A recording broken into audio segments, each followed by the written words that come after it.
If you're here looking for a secret code to game the system, or some hype man speech to get you amped up, you can click away. This isn't that. And look, if you're the type who rolls their eyes at patterns and cycles, I get it. Healthy skepticism is a survival tool. You don't have to believe in this for it to be useful.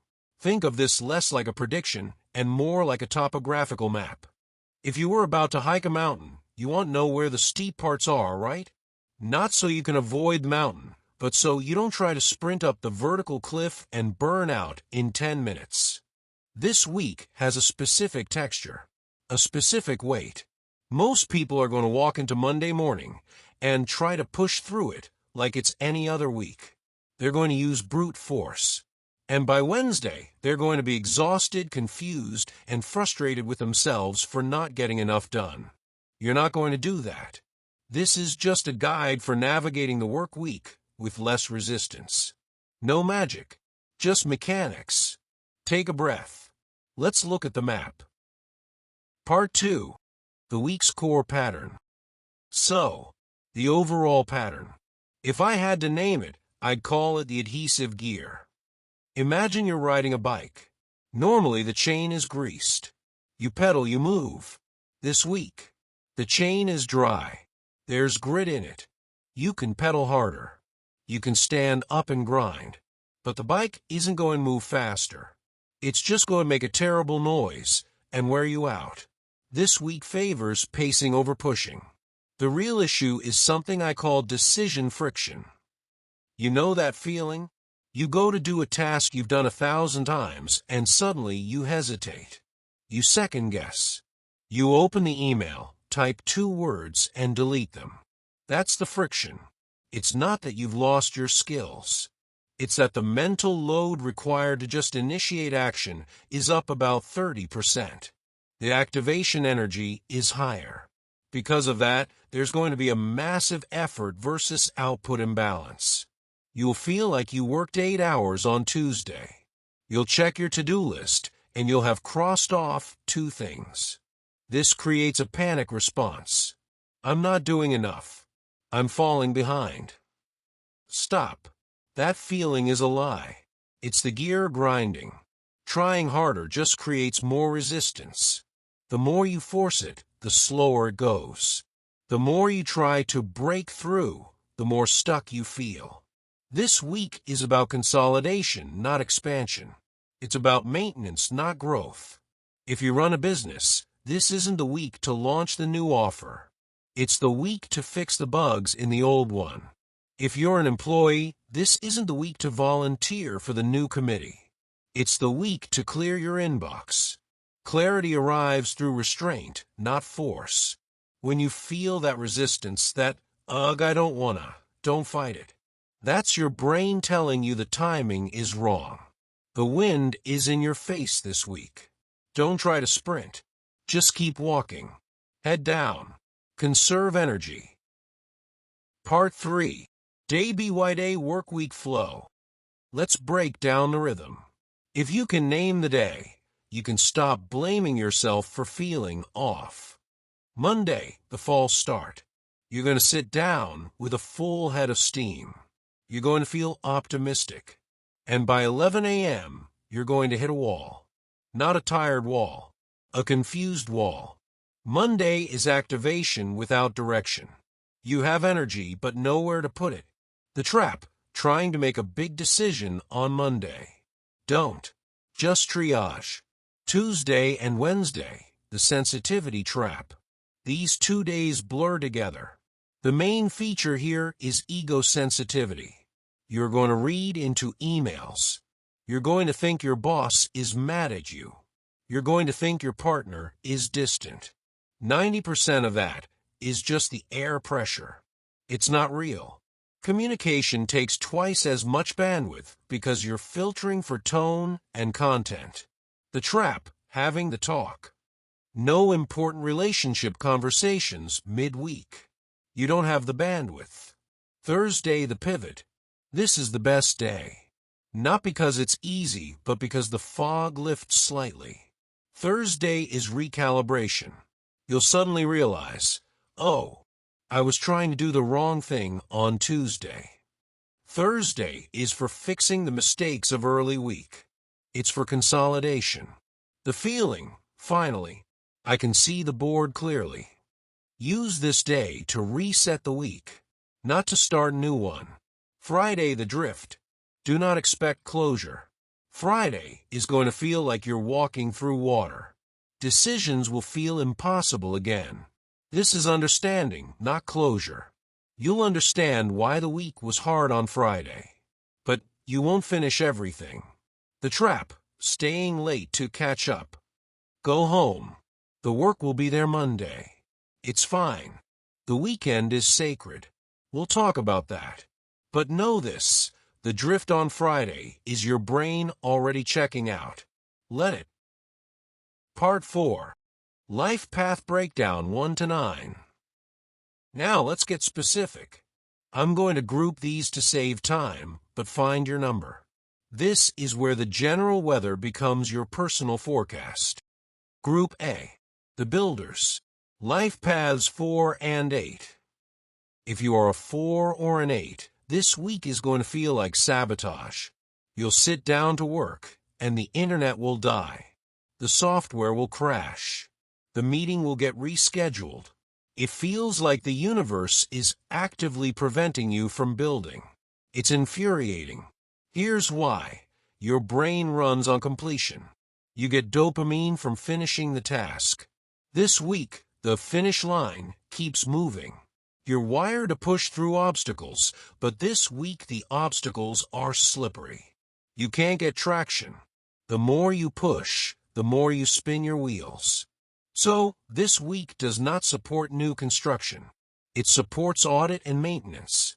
Think of yourself as a building inspector, not a contractor. You're not pouring concrete. You're checking the foundation. The most efficient approach. Look at what's already broken and fix that. Don't start the new deck. Fix the leaky faucet. Clean your files. Organize your desktop. Audit your budget. Avoid launching a new project, signing a contract, or buying a car. Group B. The Communicators. Life Paths 3 and 5. If you're a 3 or a 5, you're going to feel unheard. It's going to feel like you're talking to a wall. Or worse, people are looking through you. You'll tell a story, and the room will go silent. Or you'll pitch an idea and get a blank stare.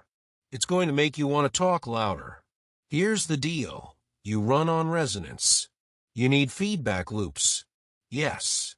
And this week, the air is thick. People are in their own heads. See the sensitivity trap. They don't have the bandwidth to reflect your energy back to you. It's not personal. It's just that their receivers are down. So this week supports observation, not broadcasting. Your normal move is to fill the silence. This week, the power move is to sit in the silence. This is the best week of the year to be a journalist. Ask questions. Don't give answers. Interview someone. Ask why 3 times. Take notes. Avoid the keynote speech, posting on social media, sending the angry text. Group C. The Leaders. Life Paths 1 and 10. You're going to feel slowed down. It's going to feel like you're driving a Ferrari in a school zone, and everyone else is walking. You'll look at your team, your partner, your kids, and think, why are you so slow? Just move. It's going to make you irritable. Why? You run on momentum. You see the destination and you move in a straight line. But this week, the terrain is swampy. Straight lines don't work. Your frustration comes from the gap between your vision, which is fast, and reality, that's slow. You think it's a competence issue. It's actually a physics issue. This week supports delegation of ego. You cannot win by being the hero this week. If you try to do it all yourself, you will crash. The most efficient approach is to give people 1 instruction, not 5. And then walk away. Do trust the system. Check in once. Go for a long walk. Avoid Micromanaging. Taking it back. Here, let me do it. Group D. The Nurturers, Life Paths 2, 6, and 9. You're going to feel drained. By Tuesday afternoon, you're going to feel like you've already lived a week. Everyone is going to come to you with their problems, and you're going to absorb it. You'll go home feeling heavy, like you're carrying their backpacks. You have porous boundaries by design. You're meant to merge. But this week, because everyone is sensitive, everyone is leaking emotional static. And you're the sponge. You're not just dealing with your own friction, you're dealing with everyone else's too. This week supports radical detachment. You have to pretend you're a therapist in a soundproof room. You can care, but you cannot carry. This week, no is a complete sentence. Is the highest form of love you can offer. Do wear headphones. Say, I don't have the bandwidth for that right now. Avoid. Playing the mediator. Giving advice. Loaning money. Group E. The Seekers, Life Path 7. You're going to feel overstimulated. Not busy. Stimulated. The lights will seem too bright. The noise will seem too loud. Small talk will feel physically painful. You're going to crave a cave. A dark, quiet room with no Wi-Fi. Your processor is already running at 90% capacity, analyzing everything. This week, the background noise of the world is turned up. Social friction, email ping, news cycle. It's all hitting your sensors at once. You're not tired. You're full. This week supports singularity. Do one thing at a time. Not work, then lunch. Work on one tab. Close the other 19. This is the week to be a monk. The world doesn't need your contribution this week. It needs your absence. Do cancel one meeting. Work from home. Wear sunglasses inside. Avoid networking events. Group lunches. Collaborative brainstorming. Part 5. Cross-life path dynamics. If you live or work with someone with a different number, this is why you're fighting. The leader 1 versus. The nurturer 2/6. The leader sees the nurturer as soft or slow. They want to take over. The nurturer sees the leader as aggressive or unfeeling. Reality. The leader is just trying to move. The nurturer is trying not to break. Nobody is wrong. The builder 4 versus. The communicator 3. The builder looks at the communicator and thinks, you're all talk, no work. The communicator looks at the builder and thinks, you're a robot, no soul. Reality. The builder is grounding. The communicator is exploring. You need both, but this week, you'll just annoy each other. The seeker 7 versus. Everyone else thinks the seeker is checking out or being weird. The seeker thinks everyone else is insane or too loud. Reality. The seeker's battery is at 10%. Everyone else is at 40%. Just give the seeker space. Understanding this doesn't fix them. It fixes your reaction to them. Oh, they're not being difficult. They're just a 3 in a sticky week. That's the hack. Part 6. Weekend protection and closing. One last thing. The weekend is outside the cycle. I need you to hear this. If you try to grind through Saturday and Sunday to catch up on what didn't get done, you will start next week broken. This isn't a suggestion. It's physics. Rest is not avoidance. Rest is not laziness. Rest is preparation. Your brain needs to defragment. Your nervous system needs to downregulate. If you scroll TikTok for 6 hours, that is not rest. That is more input. Read a book. Go for a walk without a podcast. Stare at a wall. Sleep. You cannot contribute from an empty tank.